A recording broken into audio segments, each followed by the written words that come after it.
మీరు చదువుకునేటప్పుడు Yeah. యుఎస్లో కెరీర్ ఆ టైంలో హౌ వాజ్ ద ఎడ్యుకేషన్? అంటే అక్కడ ఎడ్యుకేషన్ వేరు ఉంటుంది, మన practical difference Yeah, I didn't go for the conventional course, MSRIL. I went for those crash courses where I could learn cinematography, where I could learn editing. So that was different. అదేంటంటే workshop atmosphere ఉంటుంది, intense courses ఉంటాయి.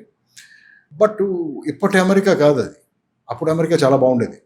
Very seriously the people also where different because this was before 9/11. Yeah people చాలా ఫ్రెండ్లీగా ఉండేవాళ్ళు. ఈ divide ఉండేది కాదు. ఇప్పుడు 9/11 తర్వాత నేను ఒకసారి వెళ్తే ఓ చిన్న సస్పిషియస్ లుక్ ఉంటుంది అనమాట వాళ్ళకి. ఎందుకంటే అంత పెద్ద దెబ్బ తగిలింది కదా వాళ్ళకి బయట నుంచి. సో అమెరికా కంప్లీట్గా మారిపోయింది. It is before 9/11, after 9/11. తర్వాత ఇప్పుడు ఇంకా డివైడ్ చాలా ఎక్కువైనట్టు ఆఫ్టర్ ట్రంప్. ఎందుకైందో బట్ అప్పటి నుంచే స్టార్ట్ అయింది అన్నమాట. ఇప్పుడు కాదు అది.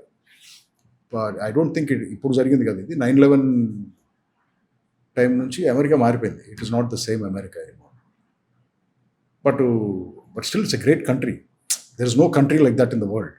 అక్కడ ఉన్న ఆపర్చునిటీస్ కానీ, ఆ సిస్టమ్ కానీ, ఆ సివిలైజేషన్ మనం ఇంకో 100 ఏళ్ళు పడుతుంది అక్కడికి వెళ్ళటానికి మనకి. It was a very different country.